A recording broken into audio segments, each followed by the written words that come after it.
어쨌든 다주택자 잡겠다 이런 게 이제 있는 건데 그러면 그 다주택자들이 물량을 내놓을까요? 사실은 이제 6.17 이후에도 제가 이제 부동산 현장들을 많이 돌아다녔었습니다. 그때도 이제 공인중개사분들께서 했던 얘기가 대책 이후에 더 바빠졌다. 네, 사실은 규제에 대한 영향을 거의 받지 않았다라고 볼 수가 있거든요.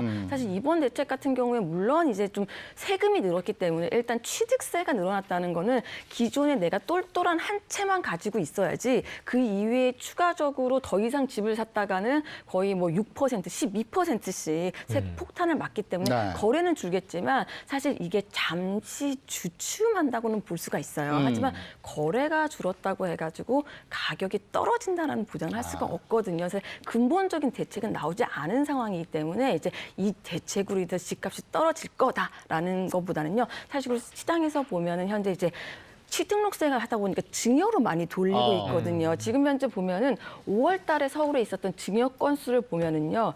1,566건이었었어요. 그러니까 이게 전년 대비 2배나 늘어난 거거든요. 그러니까 이번에 빠졌던 게 증여세예요.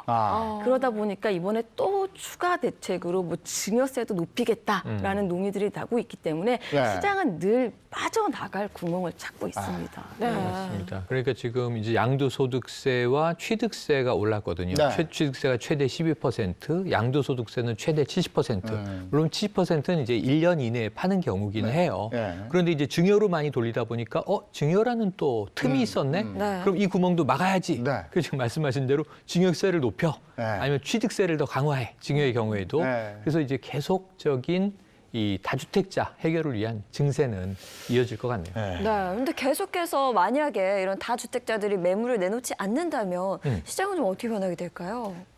어떻게 변하게 될까요? 일단 지금 보면 전세값 폭등이 가장 예상할 수 있는 예, 일차적 반응이라고 할 수가 네. 있습니다. 왜냐하면 6.17 이후에도 오히려 전세가 올랐었거든요. 근데 이번 같은 경우에도 각종 규제들이 복합적으로 작용하면서 이제 전세값 상승이 되고 이제 전세 가격이 상승이 되면 그 후속적으로 따라오는 게 이제 집값 상승이라고 할 수가 있습니다. 이제 네. 거래가 줄면서 전세가 오르고 그 기간이 장기화된다라고 하면 또 집값이 오르는 이 악순환이 계속될 수밖에 없지 않나. 예. 네.